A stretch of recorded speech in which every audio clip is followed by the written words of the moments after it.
మకర రాశి వారికి ఏలినాటి శని పూర్తయినా ఇంకా కొన్ని ఇబ్బందులు అనేవి వీళ్ళకి ఉన్నాయి. అది తాత్కాలికమే, కొంతకాలం వరకే ఉంటుంది. ద్వితీయంలో రాహు, అష్టమ కేతువు. Sudden losses, sudden gains. అది ఎప్పుడు ఎలా జరుగుతుందో తెలియదు. ఒకసారి లాస్ వస్తుంది, అది ఎందుకు వస్తుందో మనకు తెలియదు. రాత్రే మనకు నష్టం వచ్చే అవకాశం కూడా గోచరిస్తుంది. అష్టమంలో కుజకేతువులు ఉన్నారు, ఇది తాత్కాలికంగా ఉంటుంది.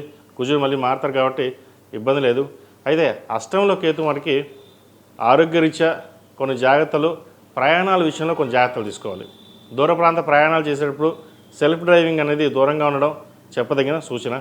వివాహాది శుభకార్యాల విషయంలో కూడా కొన్ని జాగ్రత్తలు తీసుకోవాలి. సప్తమంలో బుధుడు ఉన్నాడు, షష్టమాధిపతి బుధుడు సప్తమంలో ఉన్నారు. సంబంధాలు చేద్దాకా వచ్చి చేజారిపోవడం, అదేవిధంగా ఒక సంబంధం మనకు వచ్చింది, నచ్చింది, తాంబూలాలు తీసుకుని ఆగిపోవడం కూడా జరుగుతుంది. ఇటువంటి సూచనలు జరిగే అవకాశం ఉంది.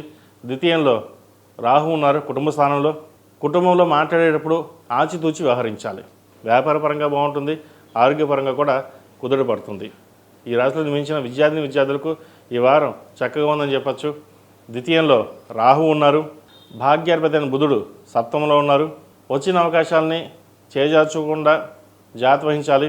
వృత్తికారకుడైన శుక్రుడు పంచమంలో ఉన్నారు, ఇది మంచి శుభసూచకం అని చెప్పచ్చు. అవకాశాలు కలిసి వస్తాయి, వచ్చిన అవకాశాలని సద్వినియోగపరచుకోండి. మనకి జాతకం బాగున్నా కర్మానుసారంగా మనం ఉపయోగించుకోవడం అనేది మన మీద ఆధారపడి ఉంటుంది.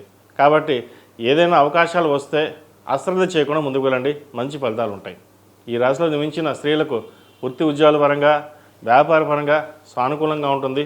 దైవానుగ్రహం వీరికి తోడుంటుంది. ఆరోగ్యం పట్ల కాస్త జాగ్రత్త వహించండి. మిగతావన్నీ వీరికి చక్కగా ఉన్నాయి, మంచి అవకాశాలు కలిసి వస్తాయని చెప్పచ్చు. వివాహం కోసం ప్రయత్నం చేస్తున్న వారికి వివాహ ప్రయత్నాలు చేయొచ్చు. పునర్వివాహ ప్రయత్నాలు చేస్తున్న వారు కూడా మంచి అవకాశాలు కలిసి వస్తాయి. ఎప్పుడో సంబంధం పోయింది, ఇక రాదు అనుకున్న సంబంధం రావడం, లేదా అంతకంటే మంచి సంబంధం రావడం జరుగుతుంది. మొత్తం మీద గడిచిన కొన్ని నెలల కంటే ఇక్కడి నుంచి వీరు కొంత బాగుందని చెప్పవచ్చు. ఏలినాటి శని కూడా పూర్తిగా అయిపోవడం, మంచి కాలం నడుస్తుందని కూడా చెప్పవచ్చు. అయితే ఆరోగ్యం పట్లనే కొంత జాగ్రత్త వహించండి. స్కిన్కి సంబంధించి, ఇండైజెషన్ సంబంధించి, అలాగే స్టమక్ సంబంధించిన, హార్ట్కి సంబంధించిన విషయ వ్యవహారాల్లో కొన్ని జాగ్రత్తలు తీసుకోవాలి. ప్రతిరోజు ప్రతినిత్యం గురు స్తోత్రం పఠించడం, దక్షిణామూర్తికి అభిషేకాలు చేయడం, దక్షిణామూర్తి రూపు కానీ కంకణం కానీ మెడలో వేసుకోవడం చెప్పదగిన సూచన. ఆడవారు ఇంద్రాణి రూపు ధరించండి, మంచి ఫలితాలు సంప్రాప్తిస్తాయి.